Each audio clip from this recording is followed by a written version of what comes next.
What's up, guys? Welcome back to another episode of the Video Casting Differently. Today we have the first part of two parts of side hustles. Today we're focusing on online hustles. We all know that in the digital age we can all make some extra chankuras from, online hustles. So today we're just going to be outlining some of the ones that we think can actually turn into something that might be lucrative for you. But obviously, please do your research. I'm going to say this now, I'm going to say at the end of the video. Please do your research. There's a lot of scams out there. So please do your research. Understand what you're getting into before you actually invest your limited time into it. So the first one on the list is influencer marketing. So for those of you who don't know by now, influencer marketing is basically where someone who has a large following on social media platforms, can be Instagram, Twitter, Facebook, promotes a brand. It can either be a product or a service. So how do you start this whole influencer journey? First of all, you need a following, right? If you don't have a following, you should start by actually getting a following. I'm not a social media expert, I won't lie to you, but I know the common ingredient is obviously pushing content. It's everyday content. Everyday content, something that's authentic to you as a person. So you must look at yourself, because we did an episode on personal branding.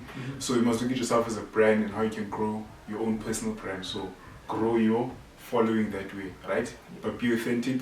Then once you have, so I'm talking from a position of you having a following already. So once you have a following, what you want to do is you want to approach a brand, right? Sometimes brands do approach you, but it's not very often that they do approach you. So it's best you actually go out and pitch or approach to a brand, right? About a particular product or service that you're interested in, right? So for example, if you into fitness, you'd approach your USNs, your, what is the other one, NPL supplements, or Nutritech, or even if it's apparel, like QP Fitness, where there might be companies that sell fitness apparels, your compressed pants, your vests and whatnot. You could approach them and offer them a proposal on how you could maybe promote their brand on their behalf. Yeah. Right. Another thing is, if you're an influencer, right, you don't want to just cast your net, right? You want to niche. You want to get into a niche. So if you're an influencer, you must find a product or service that you can relate to, right? So like I said, if you're into fitness, you might want to go into a fitness path. If you specifically, don't go fitness, cars, tech, all those things, right? You're much better off just going into fitness, right? So know the product, know the services, know the company that you most likely want to work for. So probably you'd want to compile a list of the different brands or companies that you want to work for, and then you can start by approaching them, right? So how do you approach? So from what I understand is you would most likely want to give yourself an introduction, right?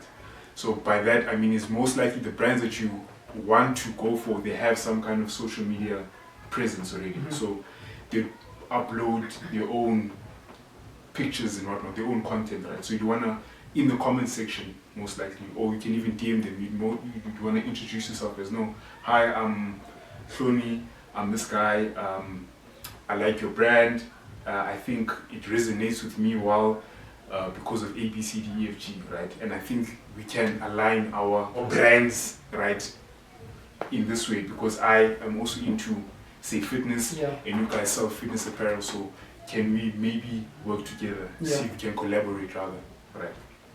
And then another thing, once you've done all of that, you must do your research, right? So what I mean by research is you must, first of all, you must know your product, right? You must know the product. So for example, if I'm into like gentleman styles, like I like accessories and I like watches, I must first know the product. Like I must know the price, how you must buy the product, test drive it, because you can't obviously speak from experience if you've never experienced the product, right? So you must know the product, do research on the product. Even if you don't know the product, don't act like you don't know about it, right? Because remember, when you're promoting for a brand, you are also an ambassador, so you're representing them on your behalf. So you can't just be here and be like, I think it tastes like water, but you want to promote for a coil, for example, right? So know your product. You must also research about your style. And what I mean by that is, if it is a big company, okay, it's most likely going to be a popular a brand, so you're not going to be the first influencer to approach them. Alright? Actually, sorry guys, the name is having a... yeah, so as I was saying, if you want to approach a brand, like, you must research your own personality style, because you're not going to be the first influencer that have approached them, you know, because you've seen with like supplements, there's 3 or 4 different bodybuilders there. Yeah. Right? So you need to find out how you can curate your own style that will set you apart from all the other influencers that have approached or will approach that brand or that company or whatever that service that they probably offering. So I think you made a very valid point when you said don't just cast your net, right? Yeah. So I'm backtracking. Yeah. Yes, that's the right word. So, because if you just cast your net, right, you literally you're going to be focusing your energy on this specific brand, focus your energy on that product, on this, on that, and essentially you're just going to be confused and overwhelmed. I think I've realized it with some of the stuff I'm busy with. I try to be a part of a few things, and it takes a lot of energy and time, right? Yeah. And you almost lose focus from the actual brand that you're trying to promote. Yeah. Right. So I think just be serious about what it is you want to do. If you want to do fitness and you want to do something else, choose one first, and after you've chosen that one, go for it for a good solid year. Move on to the next one thereafter. I don't think trying to do both at the same time is advisable, for the main reason that it takes your energy and takes your time. I think I found myself sleeping 5-hour nights. It's not healthy in general to sleep 5-hour nights unless it works for you. But nonetheless, you're sleeping so less and you wake up tired, you're going to bed tired, and you're doing all the stuff, but you're doing all half jobs on each thing because your focus is shifted everywhere. Yeah. So yeah, so that point of don't cast your net, that's a heart. Definitely, definitely. The last one, in terms of doing your research, is your content as well. You need to be very, very accurate with the shit that you put out, right? So if you are a influencer, you must push content on a regular basis, right? But you make sure that your content is in line with the brand that you are promoting on behalf of, right? Which brings me into my next step, which is to audit your social media, right? So what I mean by that is you cannot be, say you're promoting road safety, for example. You cannot be posting snaps of you drinking and driving, for example. So you need to audit your social media. You need to make sure that whatever it is that you, unfortunately, that's the sacrifice you have to make. You know? If you're that guy who's always posting the nice times in life, unless it's in line with the brand, then you can do it. But if it's a fitness brand, for example, then most likely 90% of your posts have to be in line with the fitness brand. Yeah. Right. So yeah, do that. Do your research on your content as well. Remember, set yourself apart from other people as well. Audit your social media. And then the last thing I want to say is you need to have some kind of like leverage, if you know what I mean. Like, ideally, you want to pitch your ideas. So, for example, if you want to approach a clothing brand, right? Say for maybe like Markhams or whatever, right? You say that, okay, I have a proposal, yeah? And this is how I wanna push your winter season jackets, right? I want to do maybe this, that.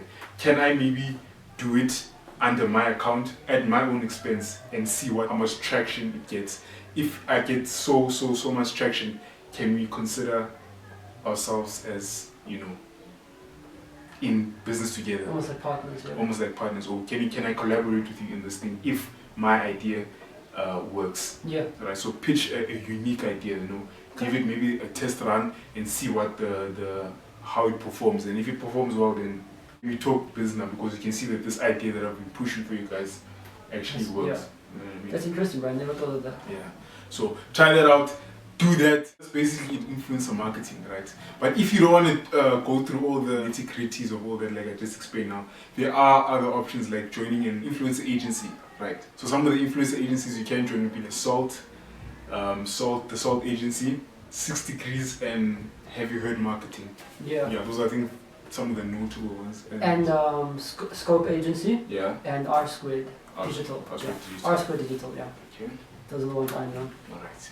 And then the next one I want to go into is affiliate marketing. Basically, affiliate marketing is where you promote a product or service using social media, a vlog, If you have a YouTube review channel, you can use that. Yeah, just basically any type of platform that you can promote a brand or product or service.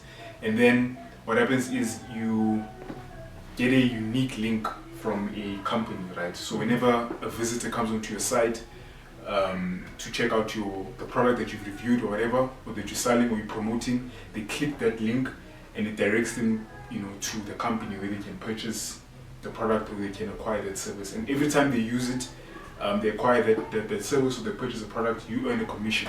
Yeah. Right. Of the sale that you make. Right. So similar to like those guys who say use code. Yeah. RAM1234. Yeah. So it's exactly like that. Right? Almost like that. Yeah. So for example, I have a blog about appliances, right? Yeah. Give me just appliances, then. So a blog on appliances. I talk about the new Samsung microwave. Mm-hmm. It burns my food or it warms it up fast or whatever the case may be. And then people are okay, I want it. Then I would have maybe a link for Take a Lot at the bottom of my blog. So every time a person clicks into that link and purchases any appliances from Take a Lot, I earn a commission from their sale because it's been directed from my link. Okay. Yeah. Just for viewers, yeah. It seems very similar, but how would you best describe the difference? Yeah, the difference is in the payment structure. Okay. Right. A brand would pay you like a flat out fee for maybe saying this campaign, right? You promote so many Coca-Cola zeros, we pay you 50 grand, right? It's like a flat out fee, then you can do whatever, right? Or we'll give you say like in installments, like maybe do this campaign first, then after you're done do that. I'm not really sure on the payment structure, but I know the difference is when it comes to influencer, it's more like a flat payment structure, like maybe like a lump sum, but with affiliate marketing is commission. Yeah. Right. But I guess it depends on the company. As well. I mean, if you are someone with a strong social media presence, right, and I see that by approaching you or you approaching me and us working together, that we could both benefit from this, right? So if you're someone who's constantly posting about, let's go politics. If you're someone who's into politics, I'm trying to promote politics, and highlight the bad or the good, whatever it is, then I'll definitely work with you on a regular basis. So let's say we do even a 2-month basis type of thing. So you then get paid for those 2 months. I mean, you can even see it in like YouTube videos. Sometimes at the beginning of a YouTube video, they'll have that little rectangular black box. This is paid promotion. Yes. I don't know if you've seen that. Yeah, right? So I've seen that. they pay that guy or that team or whatever for promoting their product or service or whatever. Okay. Right. But with an affiliate, you always have a link because you need to earn commission. So like the company or an affiliate network, right, would obviously see your progress. So when it's time for payment, I mean, you have like a full track record and stuff like that. So you always earn commission. Okay. Yeah. Then how to start the whole affiliate marketing. Obviously you need to do your research as well. There's an affiliate network, I've mentioned it before right now, and then there's an affiliate program, right? So an affiliate network is where it's an affiliate company, right? It does the affiliation on behalf of a company. Okay. Right. So you join an affiliate company, right? And then they would say, for example, you want to do something in the travel industry, right? So they would maybe advocate different programs for the travel industry, right? So you sign up to a affiliate company, right? So say you sign up with AlphaForge, you'd obviously pick which industry suits you best, be it travel and industry, be it maybe books, whatever. You'd sign up and then you'd select that and then you'd promote, right, on your vlog or your social media page or your YouTube review channel. And every time there's an interested party, they'll click on that link and then take them directly to the main company, right? But the affiliate company that's working on behalf of the principal company, if I could say, they would obviously track your progress. So that when it's time to pay, they would pay you your commission, but they'll obviously take a percentage fee from that. Yeah. So that's an affiliate network, right? But then there's also an affiliate program, right? So affiliate program is where it's you dealing directly with the company, right? So for example, I'll be dealing with Trivago directly, but the thing with affiliate programs is that it's only available if a company has set up an affiliate program. Okay. understand? Let's say if a company has their own affiliate program. So I can't just go to, for example, Pick and Pay and say, guys, I want to join your affiliate program. If there is no affiliate program, Yeah. it has to be a company that offers that program. So there's different companies that offer affiliate programs in different industries. Example of like affiliate programs would be if you are into travel and accommodation, like would be your TripAdvisor, Yeah. TripAdvisor, right? So I know they usually have like a commission of 50%. Sure, I don't know. Right, so about 50% commission. Then you'll have if you're into health and fitness, there's a Tryon Z, yeah, I think Tryon Z. I'm not sure how much the commission is, I think it's about 10% if I'm not mistaken. And then there's also other ones for online shopping. You'll have your Salis A where it has like a 6% commission as well. Yeah, I've seen that. So there's affiliate programs for different companies in different industries. You just need to do your research, and then you just need to sign up on whichever affiliate program you feel is fit for you. Yeah, and I think, listen, bro, it's cheap. It's not going to cost you much to do. It's not even going to cost you a cent besides your data, your Wi-Fi if you have Wi-Fi. You can do it on your phone, you can do it on your laptop. I mean, that's all you have to do, right? It's that basic. Another thing I wanted to add onto this whole online, side hustles was online surveys. Yeah. Right? Very basic. It's just a company trying to get to know what you feel about their product or what it is you look for in a product, and you just got to complete the survey. You can earn money from that, right? So like, I mean, companies like MyIYO, they essentially, you sign up with them free, it's a free platform, you sign up, no subscription fees or anything, and all you have to do is basically fill out surveys, but obviously you get points with it, right? So it works in a point-based system. So as you accumulate points, your points are converted to a certain amount of cash, right? So obviously the more points you have, the more money you could possibly earn, right? So it's quite simple. I've done a survey myself, not specifically on MyIYO. I can't remember the company's name, but I've done a survey, and the survey was essentially how do you feel about certain packaging, asked me about grocery shopping, how often do I grocery shop, and just to get to know you and also what you're looking for in terms of the product, right? Other companies that you could use is, so it's called Mobrog, or Mobrog, however you want to pronounce it. Essentially it's MOBROG, panel survey, and you have Survey Now, right? So you could use those platforms as well. There are others, those are just a few. Yeah. So that's just basics of online survey. I think I earned $2 in 15 minutes, bro. So I think that $2 still sits in my account. I've never touched it. It's not going to grow or anything. I just haven't. Yeah. I wanted to try it out and see what happens from that. So you can earn in dollars. Obviously, then you must have a PayPal account or something to convert your funds to rands. Yeah. Right. Another thing which I found myself doing was CV designs. Okay. Right. So basically, the general format of a CV is your black and white curriculum vitae or whatever. That's your basic CV with your personal information, education, your employment history if you have any. Yeah. Right? Skills. So that's basic survey, which is what people used to design. I've taken it to the sense of instead of just having it as that basic design, I have incorporated some different formats, which I found on Google nonetheless, and I just recreated it. So I typed in CV designs on Google, and I found some cool ones with a picture, and I looked at how they formatted, and I said, okay, cool, let me try recreating this without having to pay a fee for a CV design template. So I done that. I redesigned the template on Microsoft Word. Very easy, right? So for example, if you have skills there, right, you're good at communicating, right? Whereas on a normal CV, you would put skills, communication.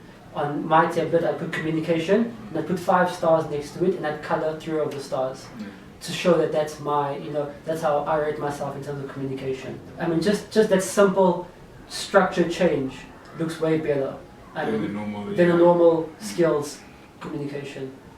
So it's CV stuff, man. We know that CVs, it's like your ticket to employment, right? And we know that we've seen it a lot, especially on like Twitter and stuff, that HR managers coming out and saying that some of the reasons why some people don't get employed is because of poor CVs. So you're obviously tackling like that problem because you're making a CV more marketable. Essentially, what I'm doing is I'm just trying to make it look better, right? So it has that aesthetics feel almost. Because that guy is going through like 1,000 CVs, so if he catches that one, that's like wow. This is different. It just looks a bit different, and let's just read through it nonetheless. So because it already looks different, you're gonna want to see what's added in there, And a lot of mistakes that people make is they put their history from 1950 and it's 2020 now, and really don't care what you done back then. We care about what's the last 3 things you've been done that you were actually doing. So that what's the last 5 to 3 years? What have you been doing? Right. Another important aspect to add on to CVs is if you are part of any NGOs or NPOs, non-profit organizations, right? That's going to help you with employment nonetheless. I think we mentioned this previously in a previous episode. But so CV templates, that's quite simple to do. All you need is a laptop, Microsoft Office, data if you want to send it to someone.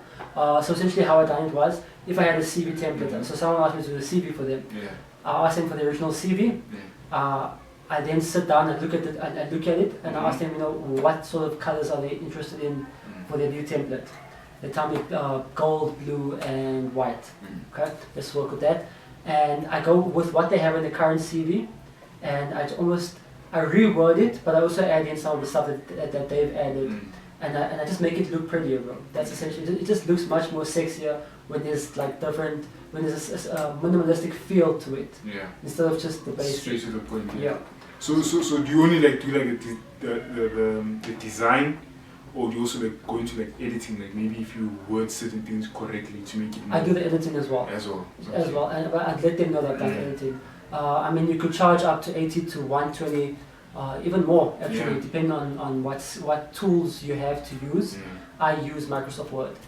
So that's it. So how did you like market this thing, bro? Or is it just something that you say, hey guys, I'm doing this? So remember, I'm still employed, right? So it's easy for me because even when you are employed, you're always looking for a new opportunity. Yes, true. Right. So while you're employed, looking for new opportunities, and I wanted to redesign my CV template for when I apply for a job. Yes. Okay.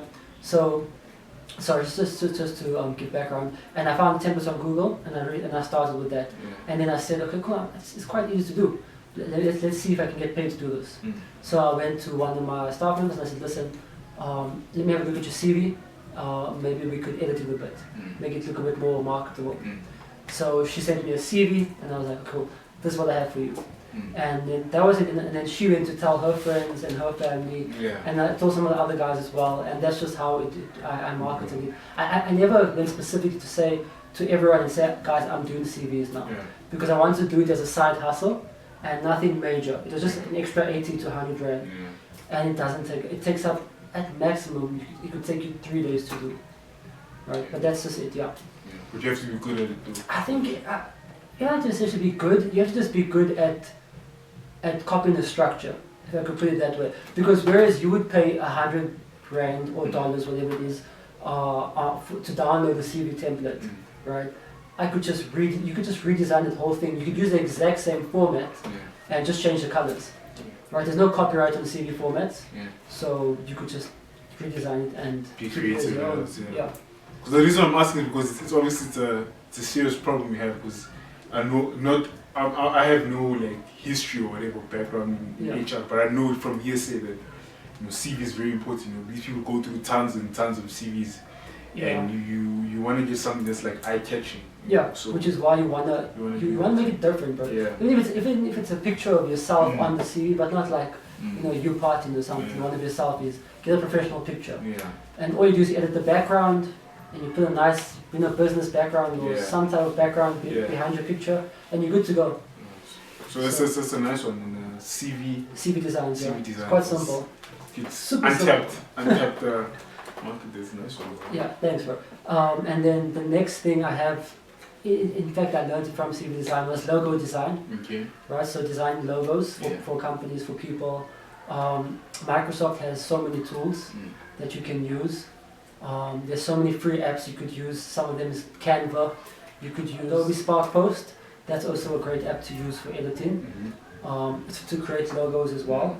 So using those apps, essentially what it is you want to start a company, right? I'll ask you, okay, what you're looking for in the company. Obviously, in my head, be good at brand management, be good at marketing, for the main reason that when you're giving someone a logo, it needs to, number one, mean something to you, and number two, also explain what product or service you're offering, right? You want to be easily identifiable, let's put it that way. Like if you're going to say that you're selling pillows, right? You can't go put a picture of speakers, like it just doesn't make sense, right? Your logo can't look like a speaker, right? You want it to look like something that has to do with pillows or that industry, you know? So to get that look and feel right, obviously you need the customer's advice on that. But to do it is quite simple. You Google some pictures. I mean, there are some sites you can download for free.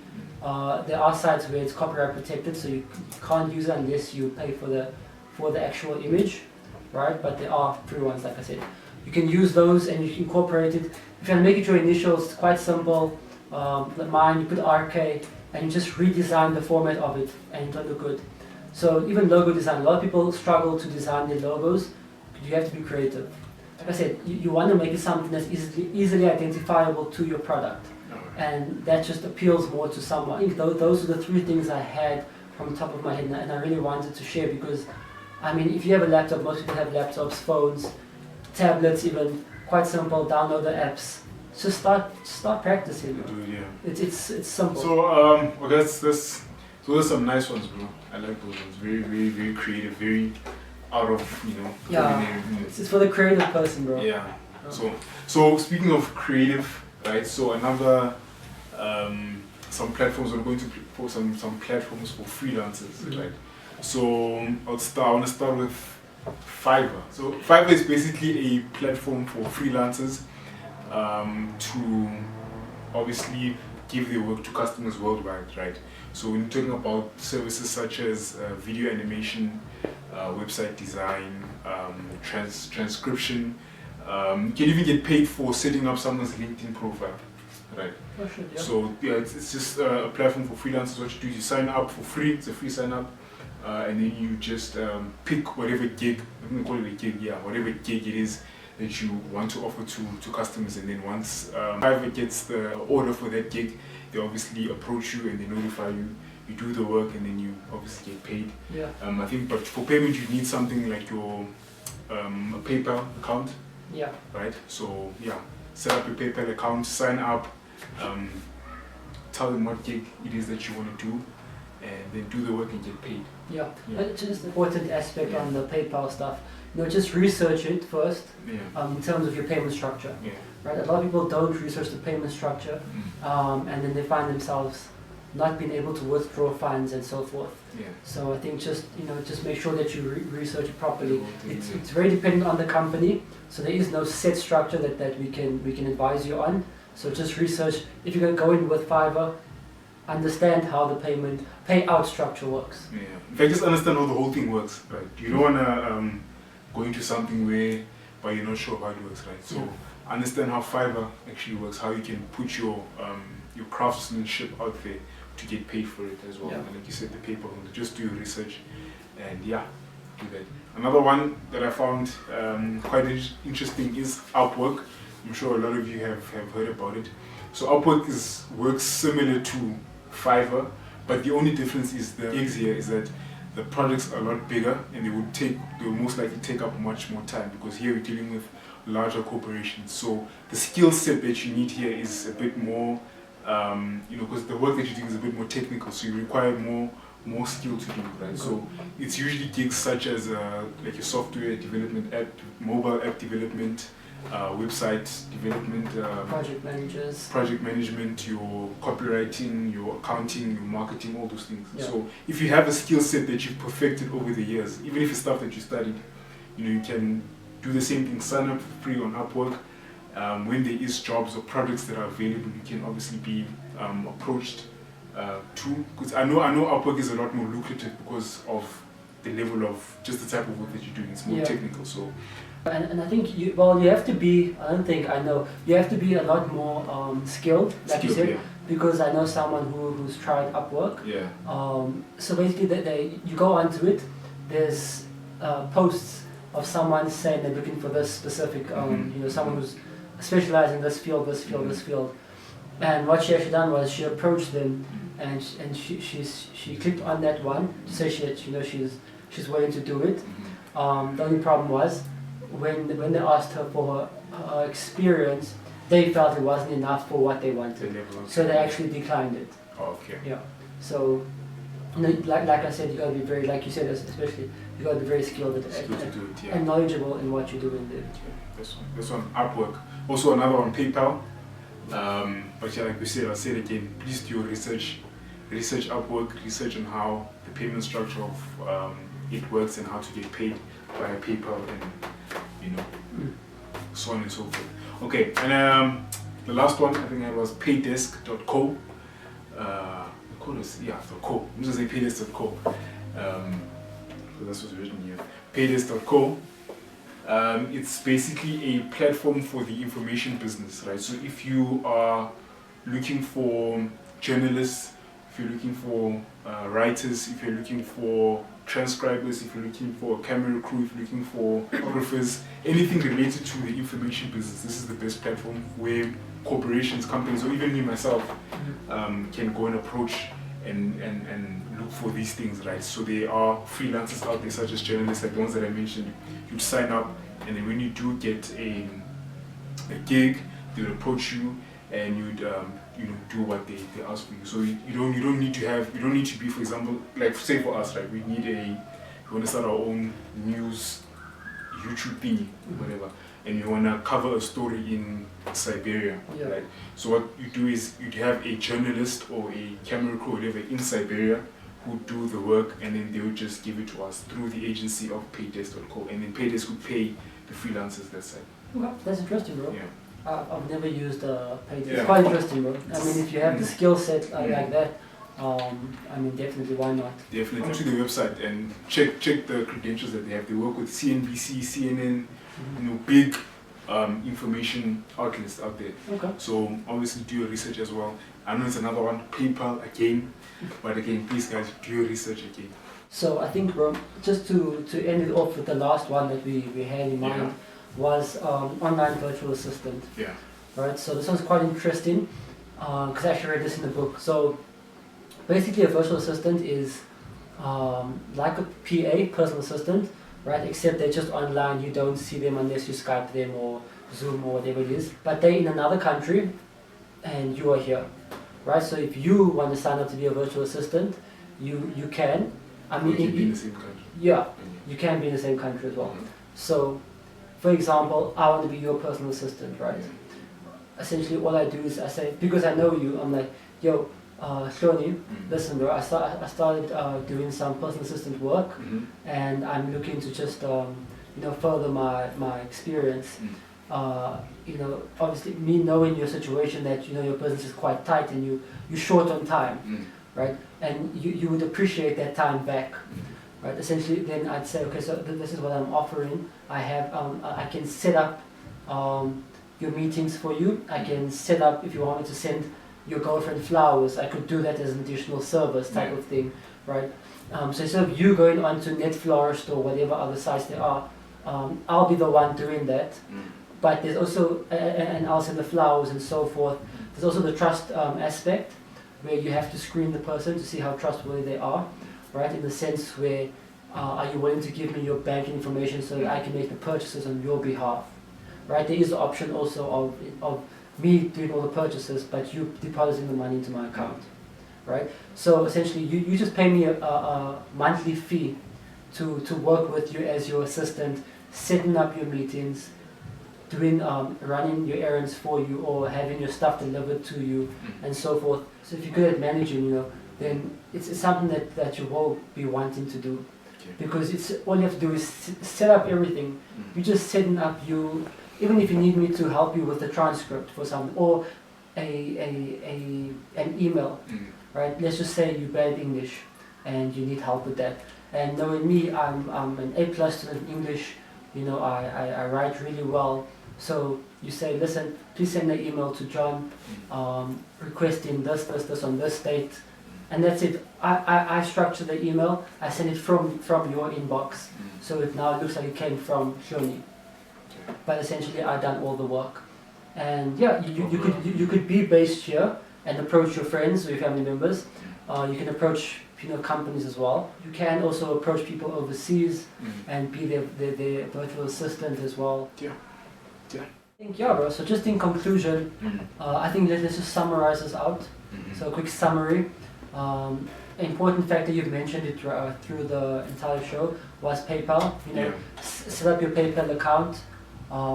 Please make sure you go to paypal.com/ZA because you are South African, right?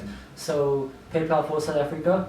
You gotta just have a Visa or MasterCard. That's your basics, and then you just follow the prompts from there.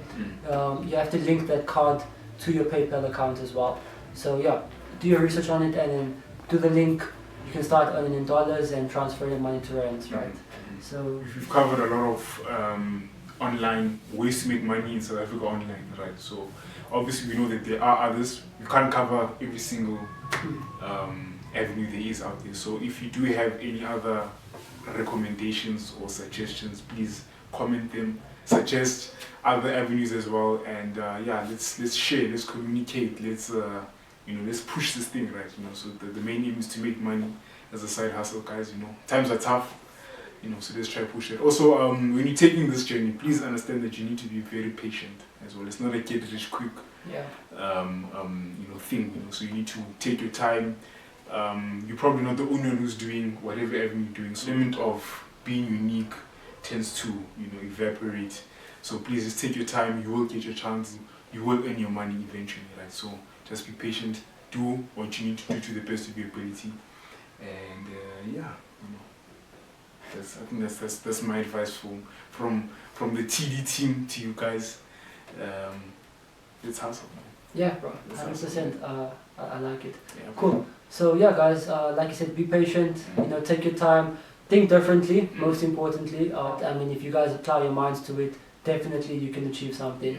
So yeah, guys, like, subscribe, comment, the usual, and yeah, hope you guys enjoyed it, and we'll see you guys soon.